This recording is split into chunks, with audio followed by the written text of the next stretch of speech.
10장 19절에서 25절까지 말씀입니다. 말씀은 히브리서 10장 19절에서 25절까지 말씀입니다. 신약 363면 정도에 있습니다. 히브리서 10장 19절에서 25절까지 말씀입니다. 신약 363면 정도에 있습니다. 히브리서 10장 19절에서 25절까지 말씀입니다. 같이 읽겠습니다. 그러므로 형제들아, 우리가 예수의 피를 힘입어 성도에 들어갈 담력을 얻었나니 그 길은 우리를 위하여 휘장 가운데로 열어놓으신 새로운 살 길이요, 휘장은 곧 그의 육체니라. 또 하나님의 집 다스리는 큰 제사장이 계심에 우리가 마음의 뿌림을 받아 악한 양심으로부터 벗어나고 몸은 맑은 물로 씻음을 받았으니 참 마음과 온전한 믿음으로 하나님께 나아가자. 또 약속하신 이는 미쁘시니 우리가 믿는 도리를 소리망을 움직이지 말며 굳게 잡고 서로 돌아봐 사랑과 선행을 격려하며 모이기를 피하는 어떤 사람들의 습관과 같이 하지 말고 오직 권하여 그 날의 가까움을 볼수록 더 그리하자. 담임 목사님 말씀 선포해 주시겠습니다.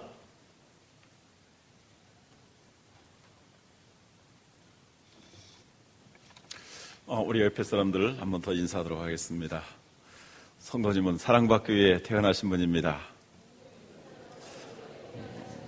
주 안에서 사랑합니다. 진심으로 사랑하고 싶습니다.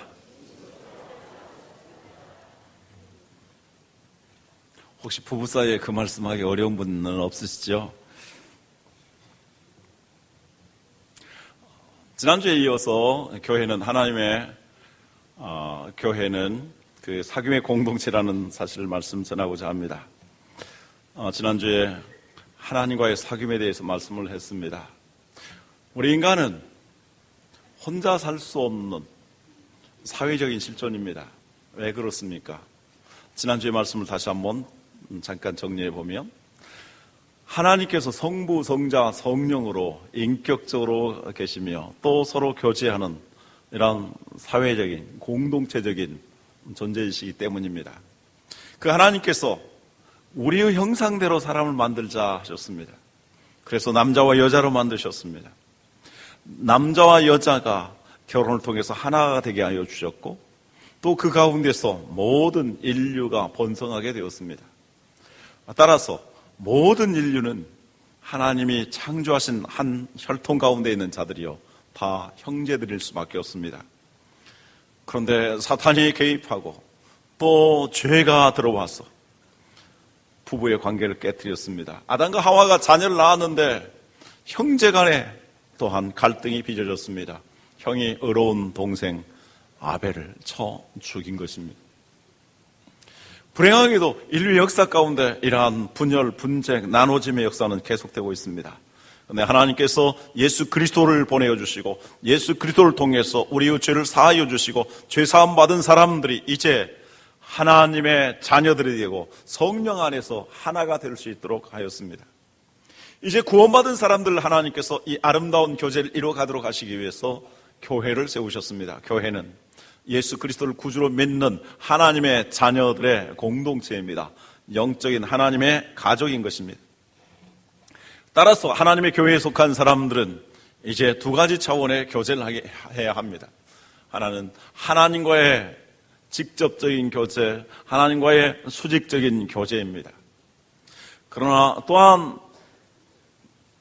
우리는 수평적인 교제, 성도들과의 사귐의 교제를 해야 합니다. 왜 그렇습니까?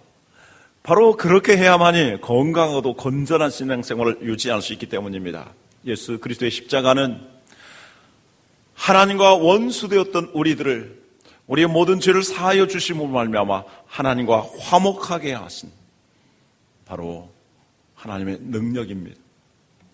또한 예수 그리스도의 십자가는 유대인과 그들의 원수되었던 이방인들을 하나 되게 만들고 또 먼 데 있는 사람과 가까이 있는 사람들도 이제 예수 그리스도 안에서 성령을 힘입어서 하나님 앞에 다 나오게 하시고 하나님의 자녀가 되게 하시고 하나님을 섬길 수 있는 그런 사람들로 만들어 주셨습니다. 우리의 첫 번째 사귐은 바로 예수 그리스도와 더불어서 하나님과 사귀는 것입니다. 예수 그리스도의 보혈이 우리의 모든 죄를 사하여 주셨기 때문에 이제 우리는 누구나 다 하나님께 나가서 이렇게 하나님을 예배하고 하나님께 기도하고 하나님과의 아름다운 교제를 이룰 수 있는 것입니다.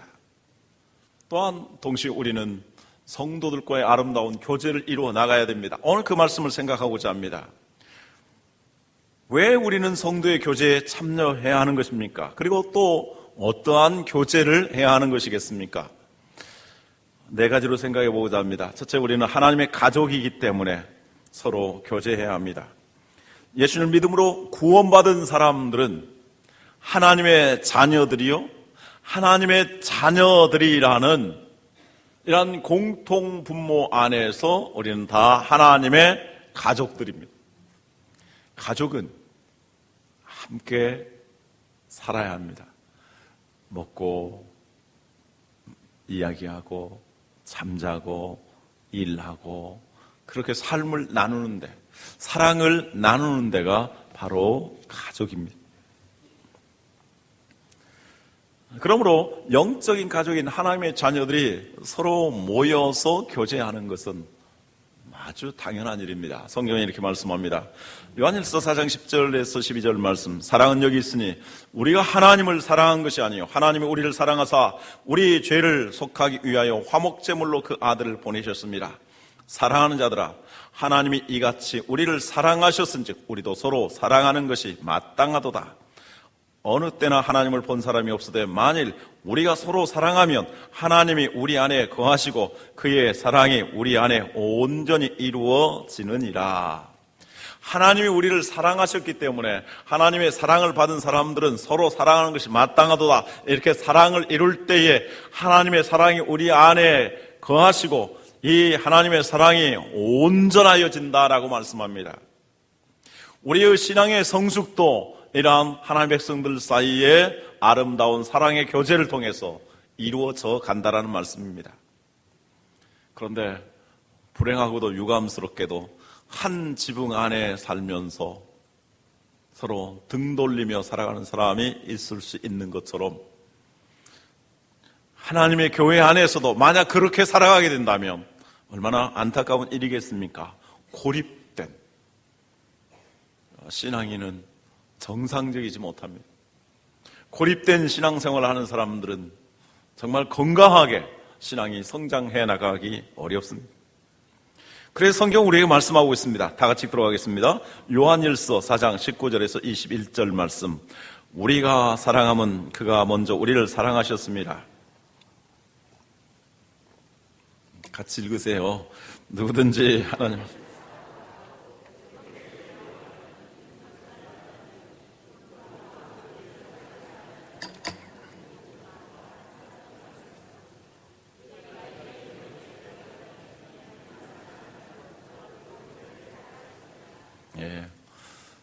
목이 타서 잠깐 물을 마시려고 했는데 또 저하고 같이 하려고 기다리시는 모습이 참 아름답습니다. 만약에 하나님을 사랑한다고 하고 다시 말해서 하나님과의 수직적인 관계는 충실히 갖는다고 하면서 형제들과의 사랑을 하지 못하고 사랑의 교제를 이루지 못하고 오히려 미워하게 된다면 진짜 그것이 하나님을 사랑하는 것이겠는가? 하나님과의 정상적인 교제가 잘 이루어진다면 하나님을 사랑하는 모든 형제들과 더불어 사랑하며 아름다운 교제를 이룬다 이렇게 말씀하고 있습니다. 그러므로 초대교회 성도들은 늘 모이기를 힘썼습니다. 그들은 성전에서 모였을 뿐만 아니라 집에서 모였습니다. 그들은 모여서 사도의 가르침을 받아서 또 떡을 떼면서 교제하면서 기도하기를 힘썼습니다. 다 같이 서로를 위해서 기도의 제목을 가지고 힘써서 기도한 것입니다. 이렇게 늘 모여서 성전에서 하나님을 예배하고 또 집에서 모여서 서로의 필요를 따라서 나누어 줬습니다. 모든 물건들을 서로 공통으로 사용하기도 했습니다. 그들은 같이 떡을 떼어서 먹었습니다. 오늘 또 우리 교회 장로님 권사님의 따님이시고 또 우리 성도님들의 아들 100일이 됐다고 해서 점심 식사 때 떡을 준다고 합니다. 떡을 이렇게 떼어 먹었습니다. 그리고 기쁨과 순전한 마음으로 음식을 먹으면서 하나님을 찬양했습니다. 세상 사람들이 보기에도 참 아름다운 그러한 교제를 이루는 생활을 했습니다. 이것이 하나님이 원하시는 교회 생활의 모범입니다. 하나님께서 아름다운 예루살렘 교회 성도들의 삶을 통해서 우리 모든 교회들이, 우리 모든 성도들이 그렇게 살아가기를 원하고 계신 것입니다. 그래서 요한일서 1장 3절 4절 이렇게 말씀합니다. 지난주에 읽었던 말씀인데요. 우리가 보고 들은 바를 너에게도 전하면 너희로 우리와 사귐이 있게 하려 함이니 우리의 사귐은 아버지와 그의 아들 예수 그리스도와 더불어 누림이라. 우리가 이것을 쓰면 우리의 기쁨이 충만하게 하려 함이라. 자, 사도 요한을 비롯해서 여러 사역자들이 이 편지의 대상인 교회들에게 여러분들과 사귐을 갖기를 원합니다. 우리의 사귐은 하나님과 그 아들 예수 그리스도와 더불어서 누리는 것입니다. 이렇게 우리가 사귐으로 말미암아서 우리의 기쁨이 충만하기를 원합니다. 그럼 우리가 뭘 가지고 사귈 것입니까? 우리가 보고 들은 바를 여러분들에게 전하여서 사귀기를 원합니다. 사도들은 예수 그리스도의 말씀을 들었습니다. 예수 그리스도께서 행하신 이적과 기적들을 보았습니다. 예수님이 우리의 죄를 위해서 십자가에 못 박혀 죽으시는 장면도 목격했습니다. 그리고 예수님이 부활하셨고 부활하신 예수님의 그 모습과 손의 못자국까지도 만져보았습니다. 그래서 그들은 이제 할 이야기가 많아졌습니다. 정말 예수님의 말씀은 생명의 말씀입니다. 예수님의 십자가의 죽으심은 우리의 죄를 위한 죽으심입니다. 예수님의 부활은 우리에게 생명을 주시는 그러한 부활입니다. 예수님이 죽으시고 부활하심으로 말미암아 죄의 권세, 죽음의 권세, 그리고 사탄의 권세를 깨뜨리시고 우리에게 승리를 주셨습니다. 마찬가지로 우리가 예수님을 믿었습니다. 예수님의 말씀의 은혜를 받았습니다. 우리가 보고 들은 것, 우리에게 경험한 것들이 많습니다. 성도님, 하나님께서 나에게 이러한 은혜를 주셨습니다. 우리의 삶 속에 이러한 그 역사를 이루어 주셨습니다. 그래서 이 말씀을 전하고 싶고 이 말씀을 간증하여 나누고 싶습니다. 그렇게 했을 때 우리의 모임이 풍성해지는 것이고 우리 안에 기쁨이, 행복이 충만하여지게 되는 것입니다. 이러한 아름다운 교제가 하나님 믿는 자녀들이 모여서 이루어져야 된다라고 성경은 말씀하고 있습니다. 우리가 보고 들은 바를 여러분들에게도 전하고자 합니다. 그래서 우리 안에 기쁨이 충만하기를 원합니다. 이러한 아름다운 사랑의 교제, 사랑의 공동체가 우리 성도님들과 우리 소망교회 목장들 가운데 충만하게 이루어지기를 주님의 이름으로 축원합니다. 두 번째로 예배가 우리의 삶의 현장에서 이루어지기 때문입니다. 자, 구약시대의 예배는 성전을 중심해서 이루어졌지만 신약시대의 예배는 그것으로부터 벗어나게 됩니다. 성령과 진리 안에서 어떠한 특별한 거룩한 장소를 구애받지 아니하고 우리 성도들이 주님의 이름으로 모이며 그것이 바로 삶의 예배의 현장이 되는 것입니다. 하나님께서 기뻐하시는 예배는 신령과 성령과 진리 안에서 우리의 삶의 현장 속에서 먼저 드려지기를 원하시는 것입니다.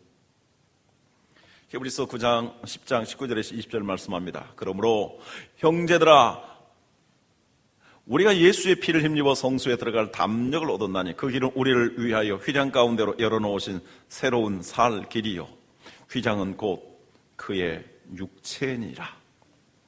예수님이 십자가에 못 박혀 죽으심으로 말미암아 성전의 휘장이 찢어지게 되었고 이제 누구든지 하나님께 나가서 예배할 수 있게 되었습니다. 어디에서든지 예배할 수 있게 되었습니다.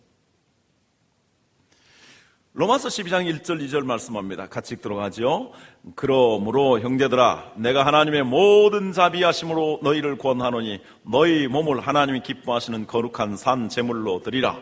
이는 너희가 드릴 영적 예배니라.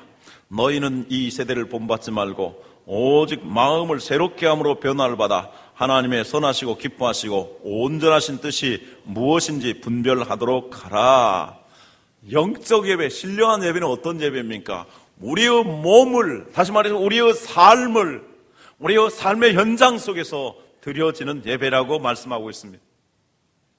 그래서 세속적인 삶과 세상과 구별된 삶을 이루어갈 때 우리의 삶이 하나님 앞에 드려지는 예배가 된다는 것입니다. 만약에 우리가 우리의 삶의 현장에서는 하나님을 예배하지 아니하고 이렇게 어떠한 교회당이라든지 공예배 가운데서만 하나님을 예배하게 된다면 이런 문제가 생길 수 있습니다.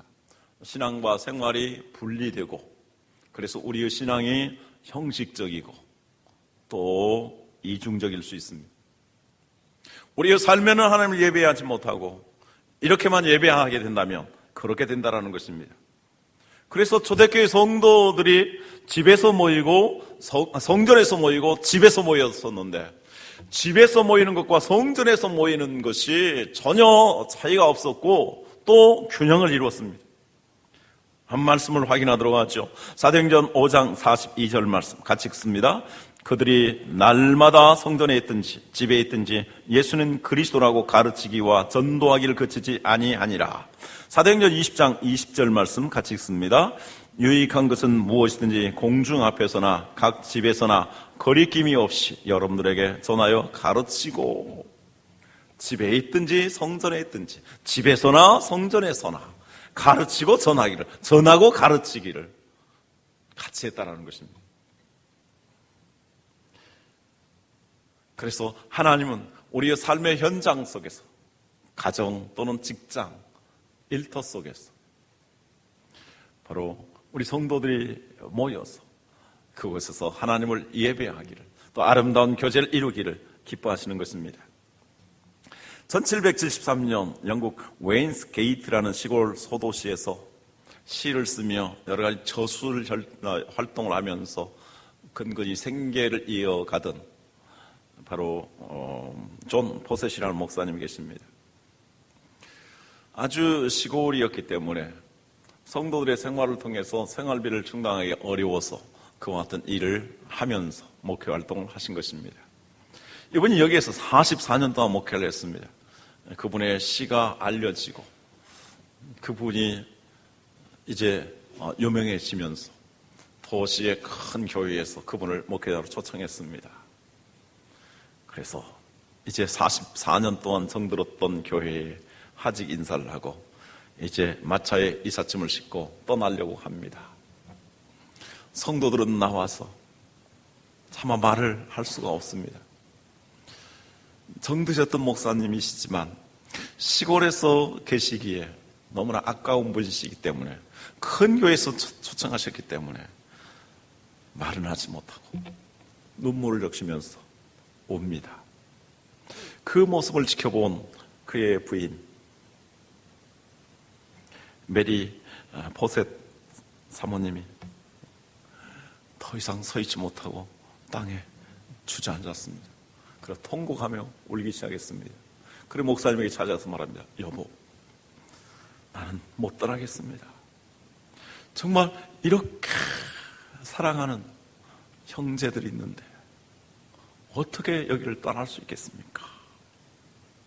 그 이야기를 하자 삽시간에 그 교회당 마당이 온통 통곡의 소리로 가득 차게 되었습니다. 잠시 후 포셋 목사님이 사모님이 이렇게 말했다고 합니다. 여보, 짐을 다시 들여놓읍시다. 아름다운 성도의 교제가 있는 곳, 이보다 더 좋은 교회가 어디 있겠습니까?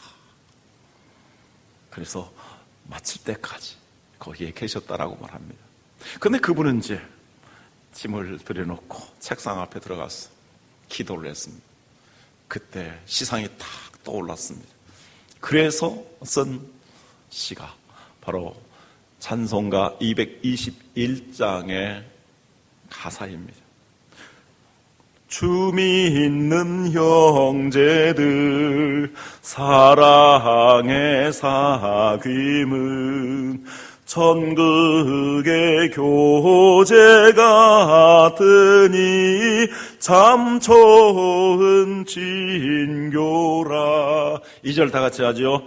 하나님 보좌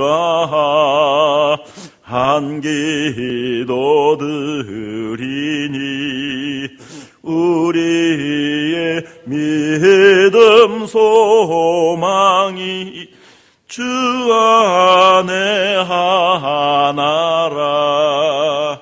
피차의 슬픔과 수고를 나누고 늘 동고동 나가는 주 위로를 나누네.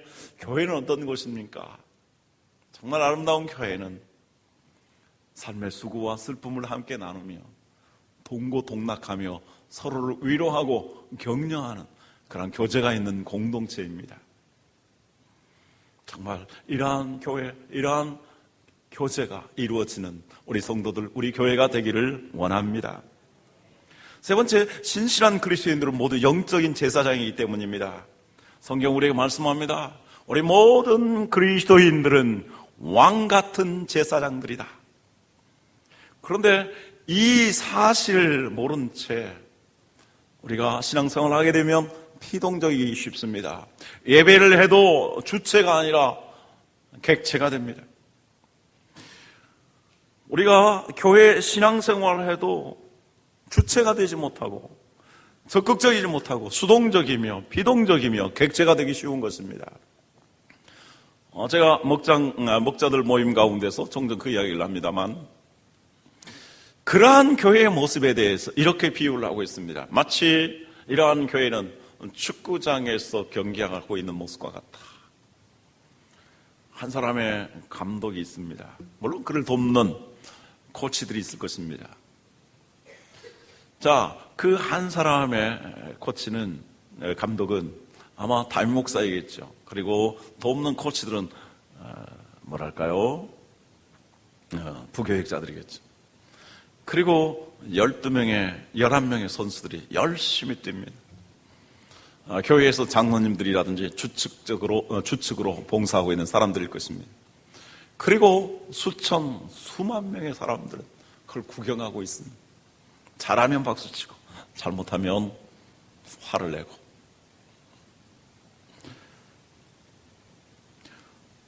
오늘날 교회의 모습이 점점 더 그렇게 되어 간다라는 것입니다. 그러나 이것은 정상적인 교회가 아닙니다. 우리 모든 그리스도인들은 영적인 제사장으로서 하나님을 예배해야 합니다. 그런데 이렇게 전체 교회가 모였을 때는 우리가 예배 의식이 중심이 되어지기 때문에 서로 이 예배에 적극적으로 참여하기가 어렵습니다. 그러기에 초대교회 성도들은 집에서 모인 것입니다. 집에서 모여서 영적인 제사장으로서 예배에 모두 다 적극적으로 참여할 수 있게 된 것입니다. 히브리서 10장 21절 22절 같이 읽습니다. 또 하나님의 집 다스리는 큰 제사장이 계심에 우리가 마음의 뿌림을 받아 악한 양심으로부터 벗어나고 몸은 맑은 물로 씻음을 받았으니 참 마음과 온전한 믿음으로 하나님께 나아가자. 이것은 하나님께 개인적으로 나가서 하나님을 예배할 수 있는 것입니다. 그런데 23절 24절에 계속 말씀합니다. 또 약속하신 이는 미쁘시니 우리가 믿는 도리의 소망을 움직이지 말고 굳게 잡고 서로 돌아보아 사랑과 선행을 격려하며 서로 돌아보면서 사랑과 선행을 격려하는 것입니다. 하나님께서 각 사람에게 주신 여러 가지 은사들이 있습니다. 그 은사를 따라서 서로 영적인 제사장이 되어서 우리 성도의 이 목장 모임 교제에 참여하게 되는 것입니다. 어떤 사람은 말씀의 은사를 받았습니다. 어떤 사람은 기도의 은사를 받았습니다. 어떤 사람은 찬송의 은사를 받았습니다. 어떤 사람은 선교에 불타는 비전을 가지고 있습니다. 어떤 사람은 섬김을, 어떤 사람은 사회에 봉사하고자 하는 열심을 가지고 있습니다. 이러한 각자의 받은 은사를 따라서 말씀에 동참하고 협력해서 기도하며 선교 활동을 하며 섬기고 봉사할 때에 정말 성도들 하나하나에 하나가 영적인 제사장이 되며 그 공동체에 하나님의 능력이 임하게 되고 이걸 통해서 건강한 교회, 건강한 성도들로서 성화, 성숙해져 가는 것입니다. 그럴 때 우리는 예배의 구경꾼이 아니라 예배의 주체자가 되고 영적인 제사장이 되는 것입니다. 그렇게 되었을 때 하나님의 교회는 이렇게 풍성하게 됩니다. 작은 포도나무 가냘픈 줄기이지만 거기에 주렁주렁 열매가 맺혀 있는 것처럼 목장들마다 풍성한 포도송이로 맺혀졌을 때에 포도나무 전체 하나의 공동체가 아주 건강하고 충실한 포도나무가 되는 것입니다. 마지막 네 번째로 하나님 나라의 능력이 주님의 이름으로 모일 때 임하기 때문입니다. 어느 성탄 전날 우체국에서 할머니 한 분이 긴 줄에 뒤에 서서 한참이나 기다리고 있습니다. 그 모습을 안타깝게 여겼던 직원이 찾아가서 할머님, 무엇을 제가 도와드릴까요? 너무 오래 기다리시면 힘들지 않으세요? 저는 우표 2장을 사러 왔습니다. 그러면 저기 기계에 가서 동전을 넣으면 우표 나옵니다. 그때 할머니가 이렇게 말했다고 합니다. 내가 기계에다가 동전을 넣으면 기계는 아무 말이 없어요. 내가 아가씨와 같은 사람에게 가서 우표를 달라고 하면 반갑게 인사해주고, 할머니 어디 아픈 데 없으세요? 할머니 손자 잘 계세요? 이렇게 친절하게 인사해 줍니다. 그렇습니다. 정말 우리는 기계적인 관계, 기계적인 교회 생활을 해서는 안 되겠습니다. 정말 우리 소망교회 작은 교회인 목장 모임이 이렇게 사랑을 나누는, 삶을 나누는 그러한 자리가 되어야 합니다. 그럴 때 주님이 거기에 임재하신다고 약속하셨습니다. 하나님, 우리 믿는 사람들이 2-3사람이라 할지라도 주님의 이름으로 모였을 때 그곳에 임재하시고, 예수님은 우리의 중보자가 되어주셔서 우리의 기도를 특별히 응답하여 주신다고 분명하게 약속하셨습니다. 마태복음 18장 18절에서 20절 말씀 우리 다 같이 들어가겠습니다. 실로 너에게 이르노니 무엇이든지 너희가 땅에서 매면 하늘에서도 매일 것이요 무엇이든지 땅에서 풀면 하늘에서도 풀리리라. 진실로 다시 너희에게 이르노니 너희 중에 2사람이 땅에서 합심하여 무엇이든지 구하면 하늘에 계신 내 아버지께서 그들을 위하여 이루게 하시리라. 2-3사람이 내 이름으로 모인 곳에는 나도 그들 중에 있느니라. 우리가 주님의 이름으로 함께 모여서 주님의 이름으로 기도할 때에 하나님이 특별히 역사하여 주셔서 반드시 응답해 주신다라고 말씀합니다. 그래서 우리가 주님의 이름으로 모여서 우리 성도의 어떤 문제를 가지고 어떤 큰 일을 앞두고 어떤 해야 할 일들을 두고 합심하여 기도하며 그 모든 문제들이 해결될 줄로 믿습니다. 마귀가 회방하면 마귀가 물러갈 줄로 믿습니다. 그리고 치유의 역사도 일어나게 될 줄로 믿습니다. 하늘 문이 열리고 축복의 문이 열리고 그리고 정말 삶의 문이 활짝 열리게 될 줄로 믿습니다. 그래서 우리가 합심하여 기도하고 또 기도하는 사람들이 있다는 게 얼마나 놀라운 축복이요 든든한 힘이겠습니까? 성경에 몇 가지 예를 들어 보겠습니다. 사드락과 메삭과 아벳느고 그리고 다니엘이 있었습니다. 그들은 공부하면서도 합심하여 기도하였습니다. 그렇게 우상의 제물을 먹지 아니하고 채식을 먹으면서도 윤택하게 공부할 수 있었고 다른 사람들보다도 10배나 뛰어난 성적을 거두게 되었습니다. 그들의 위기를 당할 때에 그들은 합심하여 기도하였고 기도할 때에 꿈을 해석할 수 있는 놀라운 능력을 발휘하게 되었고 그래서 수상이 되고 그리고 장관들이 되었습니다. 또 그들의 위기를 당할 때에 기도하였더니 풀무불 속에 용광로 속에 들어가도 그들은 죽지 아니하고 살아날 수 있었습니다. 사자굴에 던져져도 그들은 합심하여 기도하였기 때문에 사자가 침묵을 하고 그들은 완전한 보호함을 받았던 것입니다. 바울과 실라가 감옥에 들어갔습니다. 그러나 낙심하지 아니하고 하나님 바라보면서 함께 찬양하였습니다. 함께 기도하였습니다. 그 찬양과 기도 소리가 감옥을 쩌렁쩌렁 울리게 했고, 그리고 지진이 일어났습니다. 쇠사슬이 풀려졌습니다. 그 일로 말미암아 간수와 간수의 가족들을 구원하는 놀라운 역사가 일어났습니다. 안디옥 교회에 5명의 지도자들이 있었습니다. 이제 교회가 부흥하기 시작했는데 우리가 어떻게 하나님을 더 섬길까 금식하면서 하나님의 성령의 음성을 듣기 위해서 기도하였을 때 바울과 바나바를 따로 세워서 선교사로 파송하라고 그랬습니다. 이렇게 해서 그 둘을 선교사로 파송하였더니 이제 아시아의 선교의 역사가 열리게 된 것입니다. 아시아 선교를 하면서 더 깊은 데 가서 선교하려고 했을 때 하나님 앞에 기도할 때에 하나님께서 마게도니아 사람의 환상을 보여주셨고, 그래서 바로 유럽의 선교의 놀라운 역사가 일어났습니다. 우리가 합심하여 하나님 앞에 기도할 때에, 주님의 이름으로 모여서 기도할 때에 하나님께서 문제를 해결해 주시고 축복의 문을 열어주시고 전도의 문을 열어주시고 선교의 문을 열어주시는 것입니다. 전도서의 말씀을 보면 모든 것들이 헛되며 헛되다라고 말하고 있습니다. 그러나 하나님께서 우리에게 2가지 헛되지 아니하는 것이 있다라고 말씀합니다. 이 땅에 살면서도 바로 2-3사람이, 서너 사람이 함께하는 것입니다.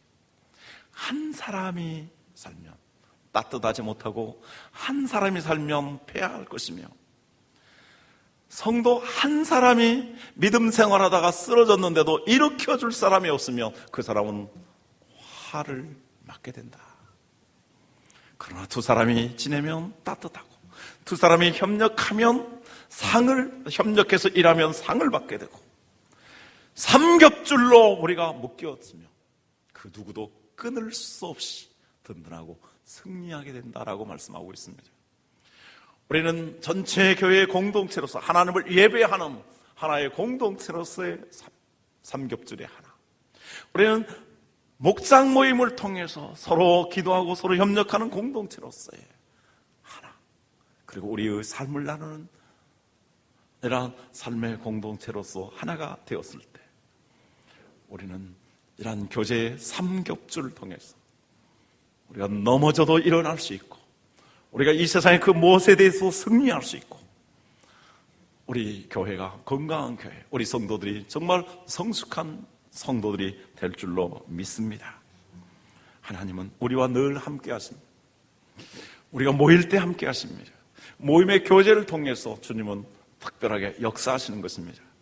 그래서 우리는 이렇게 성전에서 모여서 하나님을 예배하고, 또 목장 모임을 통해서 예배하고, 또 우리가 서로 친교하면서 이렇게 레포츠 선교회라든지 문화교실을 통해서 아름다운 교제를 이루어가게 된다면 이것이 천국의 삶이요 우리의 삶의 능력이 될 것이며 우리 교회의 생활이 풍성하고도 행복하게 될 줄로 믿습니다. 기도하겠습니다.